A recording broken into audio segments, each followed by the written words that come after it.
What's going on, y'all? It's Miss Amber J. Here's the tea with this episode. It's going to just be audio once you see me go off camera, so it's going to be the regular introduction of how the podcast is actually recorded on my podcast streaming app. It was late at night when I recorded, so that's why there's no video, because I was literally laying in my bed. However, I did want to share this experience with YouTube. So do me a favor, after you listen to the podcast, comment below something that you fear or worry about when it comes to dating in this generation. I hope that you guys enjoy the episode.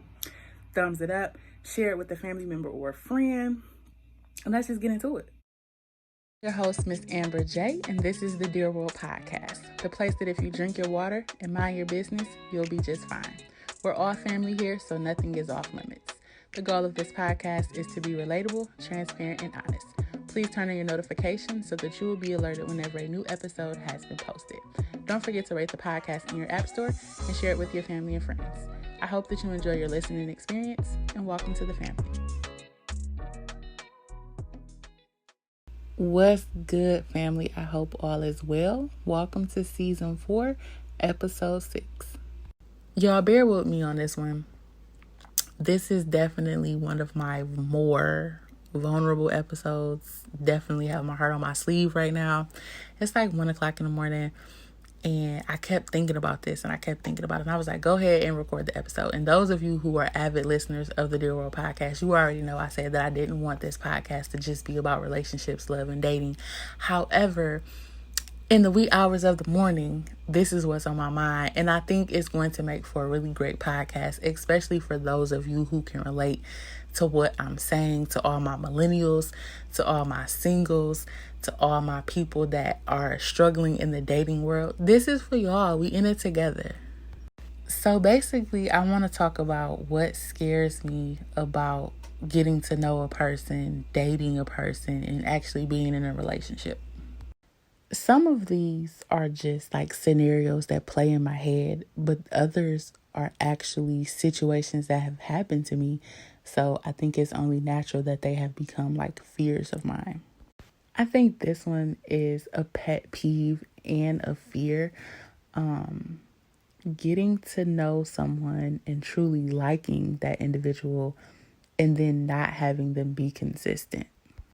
I don't know what it is about people these days, but they're not consistent. And when I say not consistent, I mean not consistent in their actions, not consistent in their words, not consistent in their behavior, not consistent in their feelings. And I guess realistically, there could be several reasons why one would be inconsistent. But in my opinion, that just means that you weren't being real with me from Jump Street, or somewhere down the line something changed and you chose not to acknowledge it and you just started to act funny. And I don't respect that. I'm big on communication. So I feel like if I did something wrong, or if I did something to offend you, or if I did something that you don't like, or hell, even if you don't like me anymore, I feel like we should be able to sit down and have that conversation. But a lot of people don't do that. They literally just switch up on you overnight. And that shit is beyond frustrating.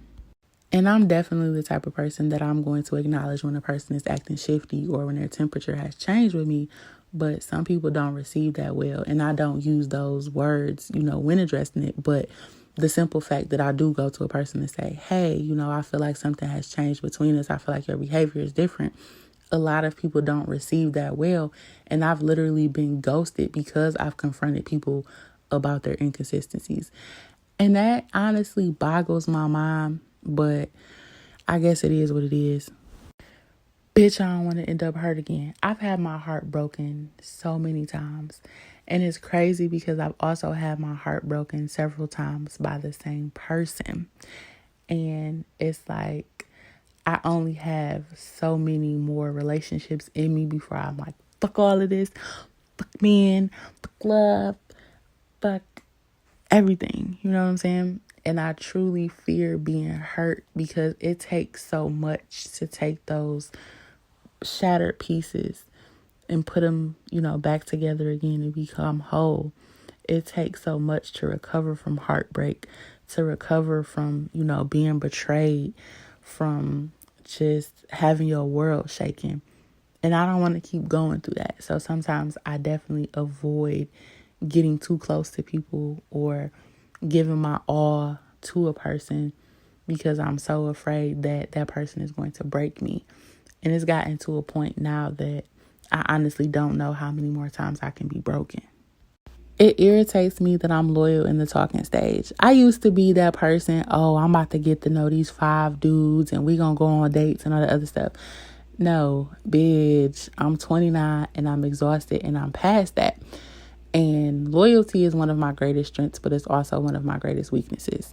I'm at the stage in my life where if I like you, and I'm going to talk to you to see where it leads. I'm not going to try to continue to get to know other people. But I realize that that's not always reciprocated, because technically if you haven't come to a mutual agreement with that person, like, hey, it's just us, or hey, I just want to talk to you exclusively, even if we're not in a relationship, I just want to see where it goes.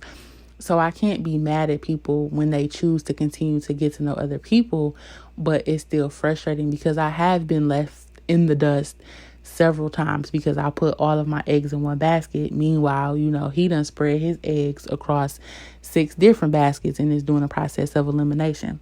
So I definitely know how that feels to be kicked out of the running when I've made this person, my number one starter type of shit. So that kind of frustrates me, but I feel like that is self-inflicted. But honestly, I just don't have time to get to know Andre, Michael, Larry, and Craig all simultaneously, trying to remember different things about their life and make time for them throughout my day and go on all these dates. That's just not me. I prefer, once I really start to like a person, or once I catch a good vibe off a person, I focus my attention on them. And I don't think that's something that's ever going to change about me when it comes to dating, just because I'm not that person no more. Like I said, when I was younger, or even a year ago, I would do stuff like that, but I just don't have the energy or the patience to do that anymore. So a lot of times it is a slap in the face, and that does irritate me. But I guess it has become one of those things where it just is what it is. Hey you, are you looking to make a podcast but don't know how to get started? Anchor is the easiest way. First and foremost, my favorite part is free 99. That's right, it's free. There are creation tools that allow you to record and edit your podcast right from your phone or PC so that it sounds great. Anchor will even distribute your podcast for you so it can be heard on Spotify, Apple Podcasts, and many more. You can make money from your podcast with no minimum listenership. It's everything you need to make a podcast in one place. Download the free Anchor app today or go to anchor.fm to get started. I'm definitely afraid that a person will get tired of me or become bored with me, and they'll just one day decide that I'm not what they want anymore. It scares me that people love you based on how they know how to love, opposed to loving you how you need to be loved. And the thing about that, I get, we love based on certain things, and we know how to love based on certain things.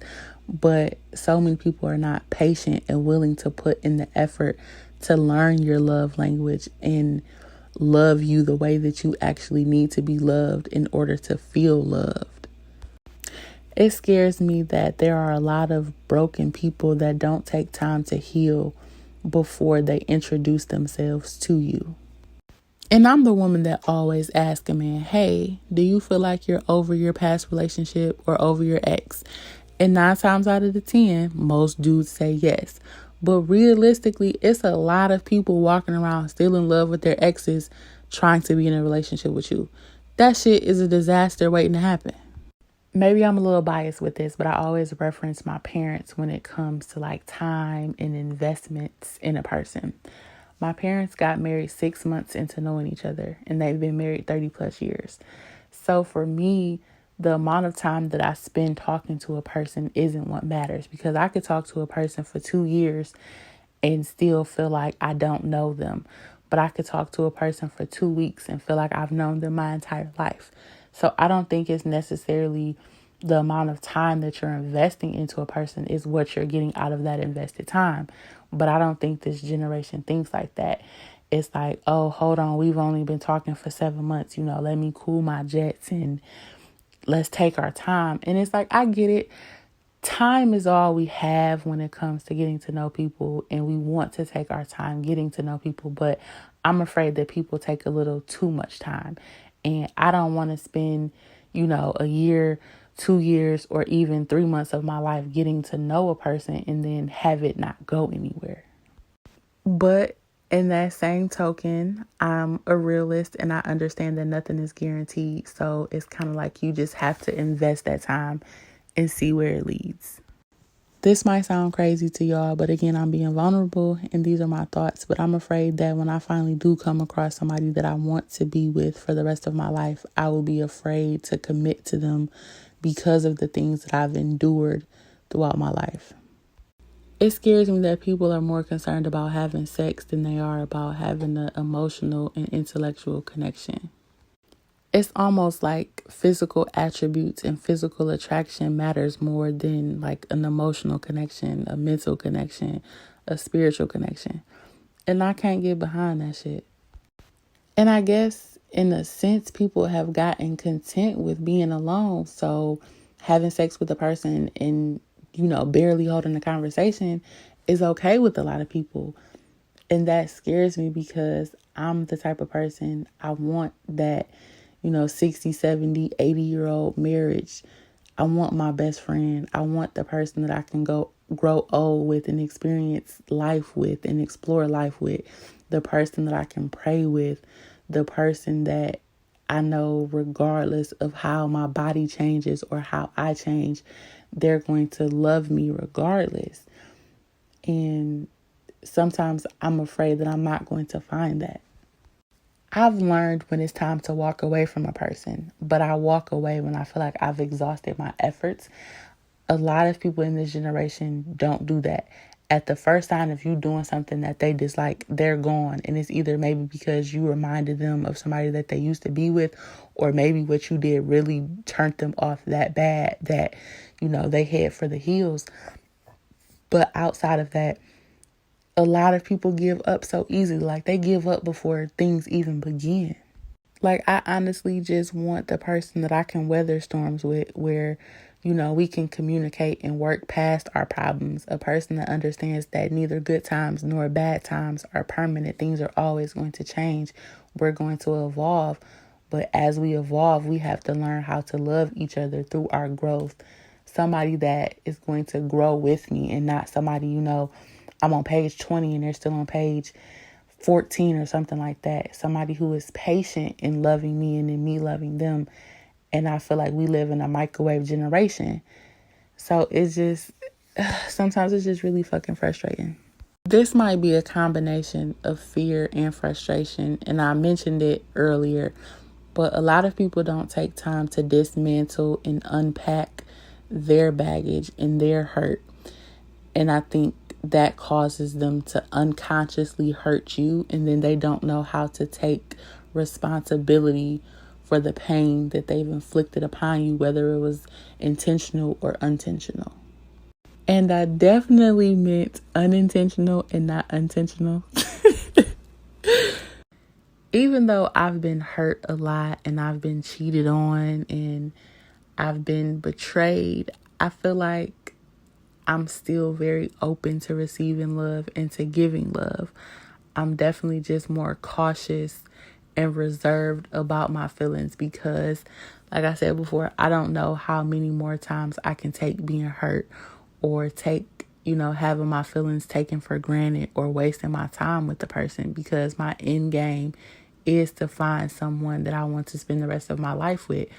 But in that same breath, I know it's up to my husband to find me, because the man who finds a wife finds a good thing. And I stick by that. So it also worries me that I will settle.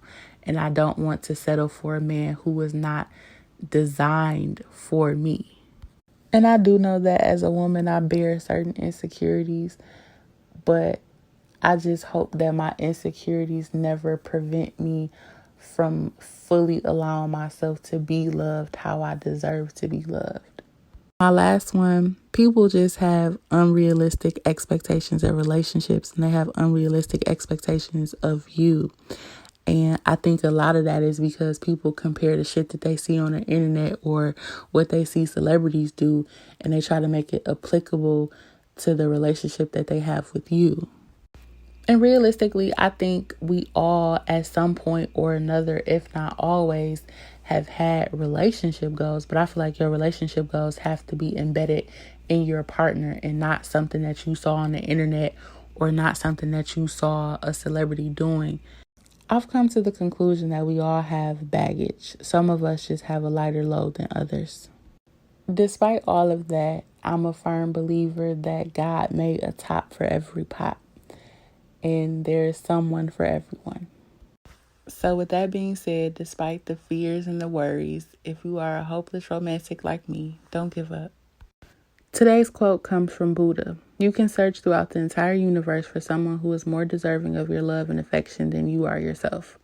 And that person is not to be found anywhere. You yourself, as much as anybody in the entire universe, deserve your love and affection.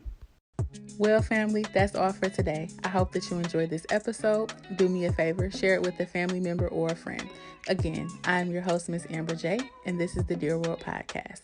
Drink your water, mind your business.